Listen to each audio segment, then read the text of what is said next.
ছাত্র জনতা, কৃষক, শ্রমিক, মজুরি, পেশাজীবী বিভিন্ন পেশার মানুষ আজকে এখানে আমাদের বন্ধন, এখানে উচ্ছ্বাস। 1432 সালের যে পয়লা বৈশাখ উদযাপন, এটা বর্ণিল হয়েছে, নান্দনিক হয়েছে।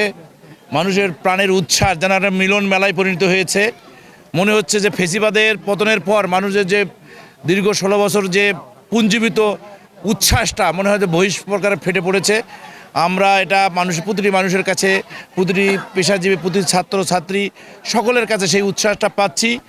আমরা বিশ্বাস করি নতুন বাংলাদেশ, নতুনভাবে ভাবনার যে যে প্রয়াস, সেটা এখন সৃষ্টি হয়েছে। আমাদের বাংলাদেশ জাতীয়তাবাদী দলের ভারপ্রাপ্ত চেয়ারম্যান জনাব তারেক রহমান ইতিমধ্যে আমাদের ঘোষণা দিয়েছে যে পয়লা বৈশাখ বর্ণিলভাবে বর্ণাঢ্য র্যালির মাধ্যমে, বিভিন্ন অনুষ্ঠানের মাধ্যমে বর্ণাঢ্যভাবে পালন করার জন্য সাধারণ মানুষ যে উৎসাহ আছে তাদের পাশে দাঁড়ানোর কথা বলেছে।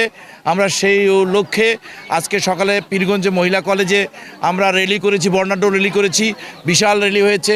রংপুর জেলা বিএনপির উদ্যোগে টাউন হল মাঠে আমাদের দাসাসের উদ্যোগে সাংস্কৃতিক অনুষ্ঠান এবং ওখানে আলোচনা সভা হয়েছে। সেখানে প্রাণের উচ্ছ্বাস ছুটে এসেছে। দেখেই বোঝা যাচ্ছে প্রায় 4500 এখানে পান্তা খাওয়ার যে উৎসব, সেটা উদ্বোধন করলাম এবং এখন র্যালি হবে, র্যালি শেষে আলোচনা সভা হবে।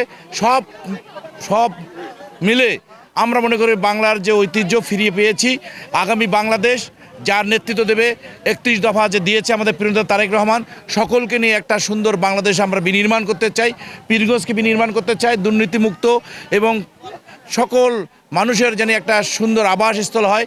গ্রাম বাংলার ঐতিহ্য তুলে ধরে, মানুষের প্রাণের উচ্ছ্বাস, গ্রামের উচ্ছ্বাস, গ্রামের ঐতিহ্য তুলে ধরে আমাদের যে ঐতিহ্য জানিয়ে অক্ষুণ্ণ থাকে। ফেসিবাদেরা আমাদের অতীতের সম্পূর্ণ অর্জন ধ্বংস করেছিল।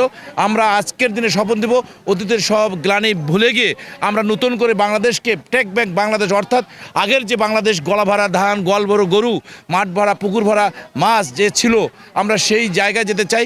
স্বাবলম্বন বাংলাদেশ এবং আত্মনির্ভরশীল বাংলাদেশ এগিয়ে যাবে। বাংলাদেশকে কেউ আর দমাইতে পারবে না।